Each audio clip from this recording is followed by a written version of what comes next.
Knock on the Saints door. Quarterback sneak by Tom Brady to the 43-year-old score. He did. Touchdown, Tampa Bay. Now spike that ball, Tom Brady. Who says I'm 43? He runs right up the gut and scores 6. 7.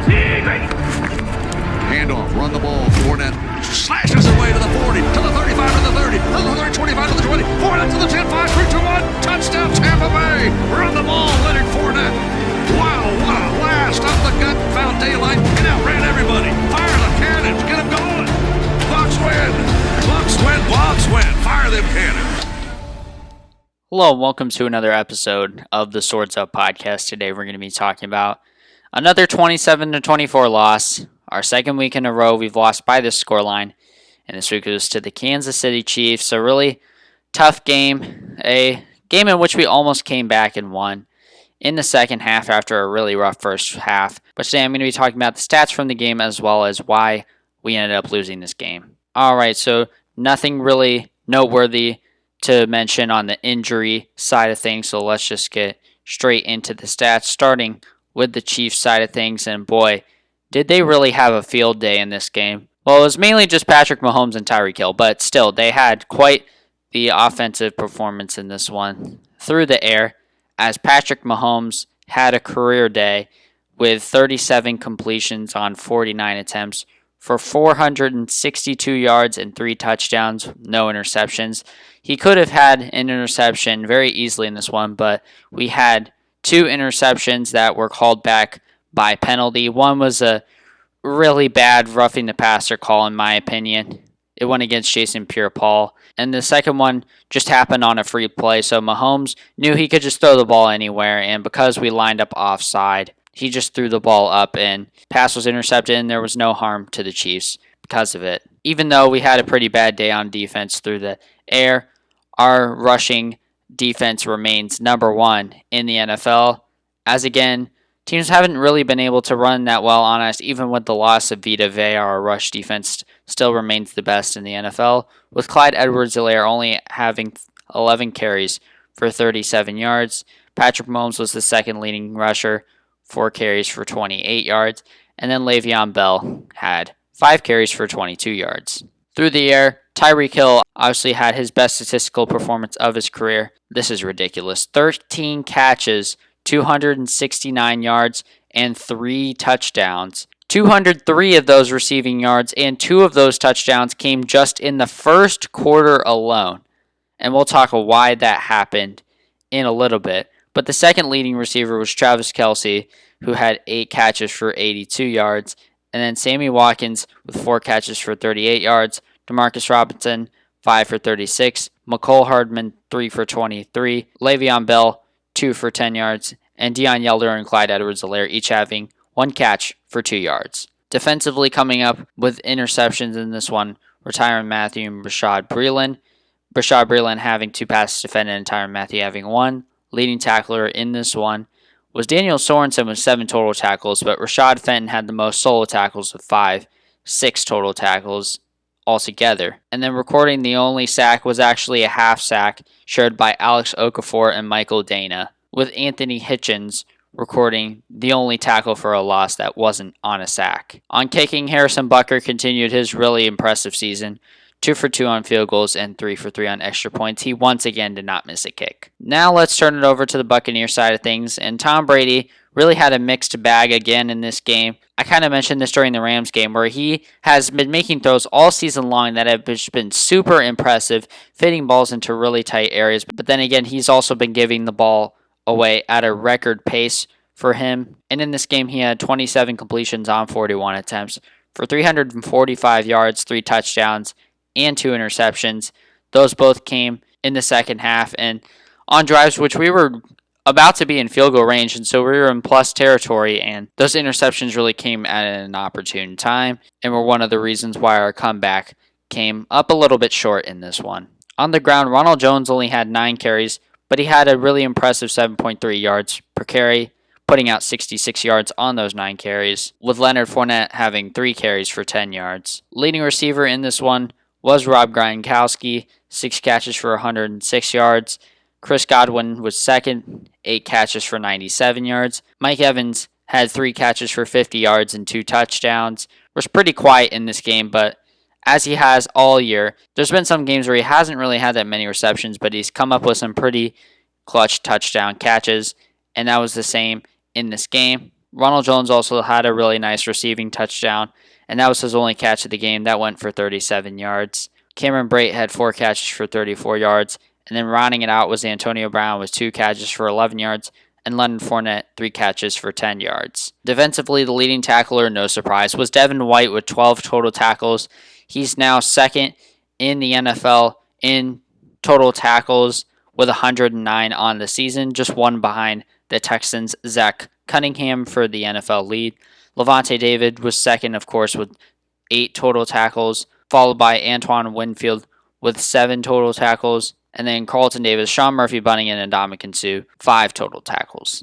And then recording tackles for a loss were 1 each for Ndamukong Suh and Jason Pierre-Paul, who also had a sack, as well as Shaq Barrett, who had that strip sack on Patrick Mahomes, which was really the start of what helped us come back in this one. And that forced fumble ended up being recovered by William Golston. No interceptions on the day, but Carlton Davis had 2 passes defended, so now he is the league leader in passes defended. Brian Suckup only had 1 field goal attempt in this one, which he made from 26 yards, but he went 3 for 3 on extra points. He's also been having a pretty great season as well. Alright, so if I'm going to highlight a player of the game in this one, I'd say I'd probably highlight Rob Gronkowski because he made a few really clutch catches when we were driving down the field. A lot of our big plays were targeted towards him. I just really liked what I saw from him overall in this one. I think despite the slow start to the year, like I mentioned earlier in the season, I think he's really rebounded nicely through this middle to late part, and I think he has proved that he's still got a lot left to show from the tight end position in the NFL, and that he's still up there with the league's best. And like I mentioned in this game, he had 6 catches for 106 yards, which meant he averaged 17.7 yards per reception. Alright, so now let's get into the keys of why we ended up losing this game. Obviously, number 1 was the bad pass defense, and I don't think you can really attribute that blame to Carlton Davis. Obviously, I'm saying that because he was matched up man-to-man against Tyreek Hill, and you just don't really do that because Tyreek Hill is the fastest player in the NFL, so why would you match up man-to-man against him? So for that, the blame really lies on the game planning and the scheme. I mean, if you're going to cover Tyreek Hill like that, you need some safety help, and like every other team this year, I don't know why we didn't do that in this game, so I was really shocked to see that we were just completely unable to stop Tyreek Hill in this game. We did an okay job on Travis Kelce. I thought Levante David was alright matching up against him. I thought he fared pretty well. But man, you can pretty much say Tyreek Hill kind of single-handedly won this game. He looked dangerously close to breaking that single game receiving yards record. And Patrick Mahomes also looked dangerously close at one point to breaking the single game passing yards record. It was really that bad at times. So like I mentioned, the bad game planning on defense, but also there was some pretty bad game planning on offense, as the main talking point coming out of this game is why our offense has had so many problems these past few weeks.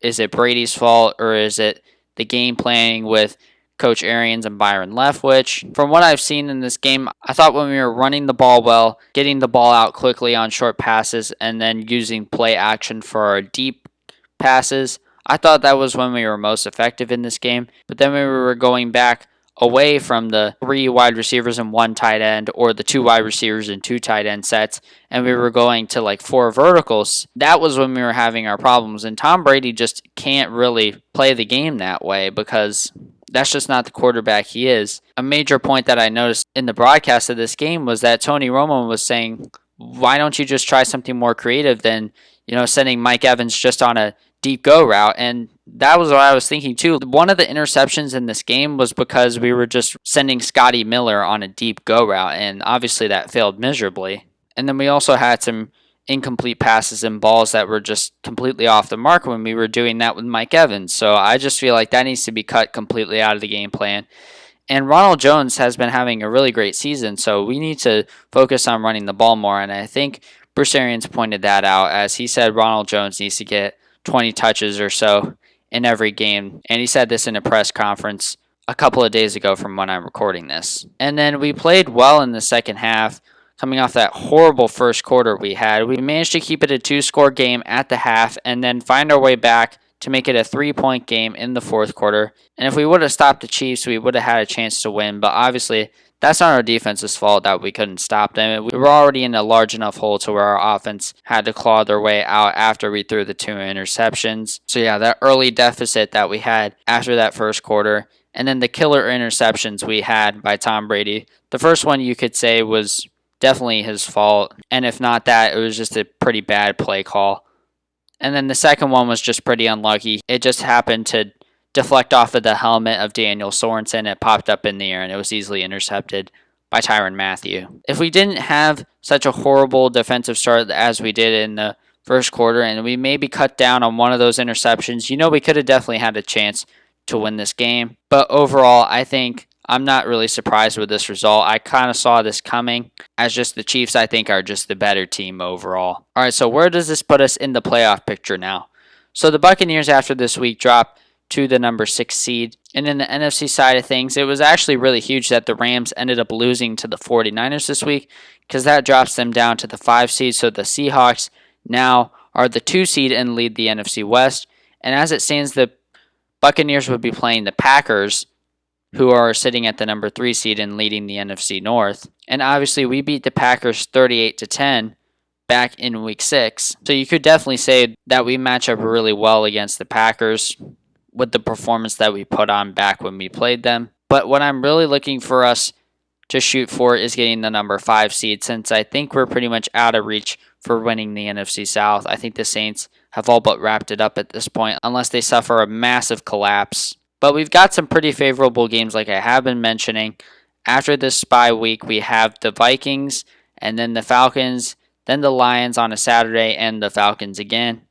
So we could definitely run the table and end up 11-5, which if the Rams lose 2 games, because they have to, so since they have the tiebreaker because of our loss to them, we can definitely overtake them for the 5 seed, because the Rams have a pretty tough schedule remaining, as they still have 3 divisional games remaining, 2 against the Cardinals and 1 against the Seahawks. So we could overtake them, and if we do end up finishing in that 5 seed at 11-5, then we would be playing the winner of the NFC East, who as it stands is the Giants, and we beat them on that ugly Monday night game. It was, I think, at how close that game went and how we should have never really played the Giants as close as we did. I think there's going to be an extra motivation for us to come out and really play strong against them. And other than that, if we end up playing another team like Washington or the Eagles or maybe the Cowboys, if they somehow can ride their pretty favorable schedule to the division title, I think the Buccaneers do match up really well with each of those teams.